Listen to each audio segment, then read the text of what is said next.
going to add our all-star panel here. We have Danny Babb, author of The Accidental Landlord. John Rutledge of Rutledge Capital Partners, who promises not to swear this week. And what the hell? He does not promise. There's a lawmaker in the House. Chairman of the Financial Advisory Board, Scott Case, and Sal Piazzolla. He is president and co-owner of skincare company S&G Hampton Sun. He's a great person to ask questions to about your small business, how he's managing in this economic environment. And Danny and John are going to grill him about how he started his business. Absolutely. And Danny is on Twitter, so you can log on to Twitter and send them a tweet at Fox Docs. Okay. Let's get to with the V. Yeah. All right, let's get to an email from Bill, who's writing us from Texas. In an effort to create more jobs, why doesn't the stimulus package allocate resources to provide banks with guarantees for small business loans? Congressman, who wants to take that one first? Congressman, do you? Well, we talked, as you said already, that the Fed has set up, almost 15 different programs out there to try to provide guarantees and what have you. And part of the overall problem, which is probably where this caller is going from, is that the banks aren't lending. But the problem there is, as you sort of begin to dig down to it, is not so much that the banks don't want to, but it's the fact that their credit, the way they evaluate the people who they're lending to, their credit standards have gone up. So we can do all those things and add those other provisions, add the 16th program, I guess, by the Fed to do this sort of program. But at the end of the day, then the federal government is once again getting involved in an area where we were before, and that sort of brought us to the problem. That is to say, we will be encouraging the banks potentially to be lending to areas where they shouldn't have. That was a CRA, what have you. Now, the caller might be a great caller, and he should be maybe he should be checking around to his credit union or someplace else if his current bank is not lending. You guys can tell him how to get a loan. Let's ditch the entire concept that the government is going to have anything to do with this. Forget the government. They are not going to help you. They have their head up their ass. And what you need to do is two curse words in less than 10 minutes. Go jump on virginmoney.com.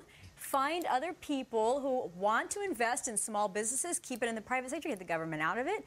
And the Small Business Administration actually is still lending. They're lending through community banks and even the bigger banks if you have a FICO above 700. And start selling your assets. Start looking at things in your own home that you can get rid of. Do you have an extra car you don't need? Do you have some equity in your home at 7% interest? Pull some of that stuff out. Sal, are you finding that you can still get money for your business? Well, it's interesting because when I founded the company, I funded it myself, and where I got my money from was from my home. I went to we need to tell people what Sal's business is. Yes. Tell them what's your company do, Sal? Okay, we are a luxury high-end sun skincare and fragrance line company for luxury high-end women, men and women, men too. Excellent. Yep. Men too. He has awesome product. Yeah. Wonderful. Yeah, Thank you. a sunless tanning product, which is very healthy. And tanning products for your body, for your face. We're teaching the consumer to tan, to be smart about their tanning. And you took out a home equity line of credit? How did you finish? How did you fund the business initially? You borrowed against your home. Correct. Yep. My partner and I, we both did the same thing, and that's how we made the investment. We saw a void in the market in luxury sun product, and you got any of your stuff with you? Well, yeah, I think we do. Call it out. But he had a passion for his product. I mean, we talked about this 2 weeks ago, right? When you have that entrepreneurial passion, you're willing to risk what you have to make things work. Absolutely, absolutely. It was very passionate. I had the vision, I had the idea, and it was up to me to make it happen and put it out there. Let's get a call real quick, guys. On the phone is Mark, guys and lady. On the phone, Mark from California. Thanks for waiting, Mark. Mark, ask away. Yeah, my question was about the stimulus package. That why are the politicians taking a long time to make a decision? I understand that it's a big decision to make, but it's not going to affect them. It's going to affect the taxpayers and how they're going to help. Worried about saving their butts?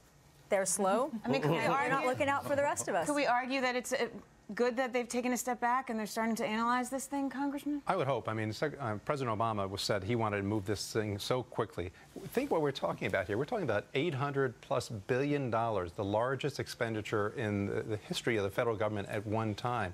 To say that we're going to spend that in just a day or two or 3 or 4 days or even a week at this point in time is we wouldn't be doing our job. And as a matter of fact, I don't think we'd be doing our job if this bill comes to the floor next Monday or Tuesday.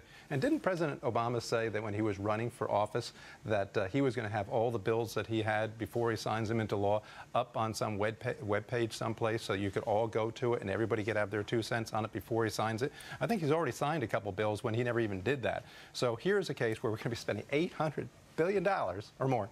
And I think this caller would like to know that before he signs off on it or before I vote on it, that he could have his 2 cents and see what the actual bill is and give it.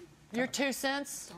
We talk about this. We talk about this during the week. Economics is my day job. This whole stimulus bill is a pile of crap. It is not a good idea. You're appropriating $1 trillion out of people's pockets and spending it in the way somebody in Washington decides to spend it. It's a terrible idea. So if we could kill it, I would love to kill it. I fear it will pass. But the fact is, and the reason we're here this whole hour, is that don't wait for the government to save you. Don't wait for somebody to come along and offer you a job or somebody to say, please work for me. Get off the butt, get out there, and start a company. Even if you start a company with one person doing one thing part-time, you can make a little money. Like Danny says, look in the closet, find an old PC, sell it, use that money for working capital. So this is about the blue flame coming out of your butt. This is not about waiting around for a government solution. Well, that was a nice segue to the break. It's about small business. It's about starting your own business. Call us, 877-249-9626. When we come back, live from the Senate floor. So guess what? I have to put aside my ego, and I have to work with my colleagues